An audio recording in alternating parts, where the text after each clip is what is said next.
नमस्कार मंडळी. का सकाळ मोबाईल ओपन केलं मध्ये ही बातमी दिसली. ही एकच नाही, असे रोज कितीतरी प्रसंग घडत असतात.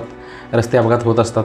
आमच्यासारखे जे निष्पाप नागरिक आहेत याला बळी पडतात. त्याला कारण कोण, कशामुळे होतं हे शोधायला गेलं तर खूप अवघड नाही आहे सापडणं. रोज उठावं, ऐकावं तर काहीतरी नवीन घडतच असतं. आम्ही रोज घराबाहेर पडतोच.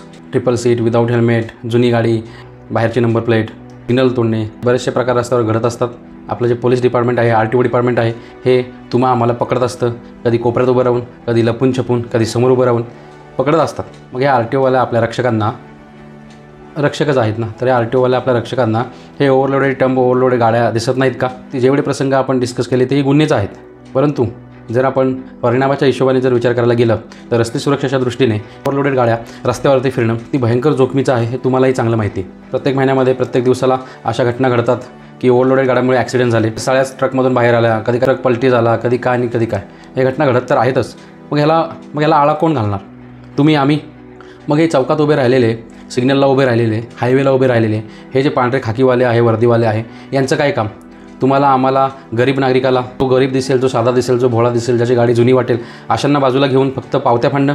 त्यातही सरकारने दंडेच्या रकमा वाढवल्यापासून यांचं निगोशिएशन स्किल तर अजून पुढं गेलेलं आहे. ह्या निगोशिएशनला एवढा वेळ लागतो की मला वाटतं कुठं ना कुठेतरी त्यामुळे हे असे ओव्हरलोडेड गाड्या निष्ठून जातात का? तुम्हालाही माहिती आहे, मलाही माहिती आहे किती लोक दंड भरतात आणि किती जण मांडवली करतात. बरं, 500मध्ये मांडवली करणाऱ्यांच्या नादामध्ये हे असले ओव्हरलोडेड ट्रक रस्त्यावरती फिरतात आणि असे ॲक्सिडेंट्स होतात, अपघात होतात.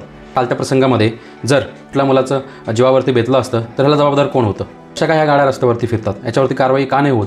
चौकात सिग्नलला पोलीस काय फक्त बाईकवाल्यांना पकडून सिग्नल तोडणे, हेल्मेट ह्यांचे दंड मारत बसणार का? या मोठमोठ्या गाड्यांवरती कोण कारवाई करणार? ओव्हरलोडिंगच्या कारवाई कोण करणार? की या ओव्हरलोडच्या गाड्या रस्त्यावरती फिरतात, या मार्कांमुळे तुमची फाटते कारवाई करायला नक्की समजायचं काय? सर्रास काळ्या काचेच्या गाड्या फिरतोडफाड गेलेल्या गाड्या फिरतात आणि कारवाई कोणावरती होते? तो गोरगरीब माणूस दिसतो, साधा भोळा माणूस दिसतो, जो काय बोलत नाही, घाबरतो, ह्यांच्यावरती. आणि जे आरेरावी करतात, जे तुम्हाला उद्धट बोलतात, शिव्या घालतात, त्यांना तुम्ही घाबरून शिपूट घालून पळून जाता. एक लक्षात ठेवा, तुमच्याही घरी कुटुंब आहे, तुम्हालाही नातेवाईक आहेत. अशी एखादी ओव्हरलोडेड गाडी तुमच्या नातेवाईकाला, कुटुंबालाही कधी गाठेल तुम्हाला काही विचारून येणार नाही की साहेब गाठू काय आला. तर प्रामाणिकपणे कारवाई करा, प्रामाणिकपणे गाड्या पकडा, त्यांच्यावरती कारवाई करा. हे प्रकार कमी झाले पाहिजेत. ह्या अशा निरर्थक कारणामुळे जर लोकांचे जीव जातील, लोकांना त्रास होत असेल, यासाठी हे डिपार्टमेंट ठेवण्याची गरज आहे. सगळेच नाही, पण तुम्हाला, आम्हाला सगळ्यांनाच माहिती आहे मॅक्झिमम पोलीस हे काय करतात आणि मॅक्झिमम पोलीस हे आपल्या गाड्या पकडतात, कशा पकडतात आणि कसा दंड आकारतात. बाकी कमेंट सेक्शन तर तुम्हाला मोकळंच आहे व्यक्त होण्यासाठी.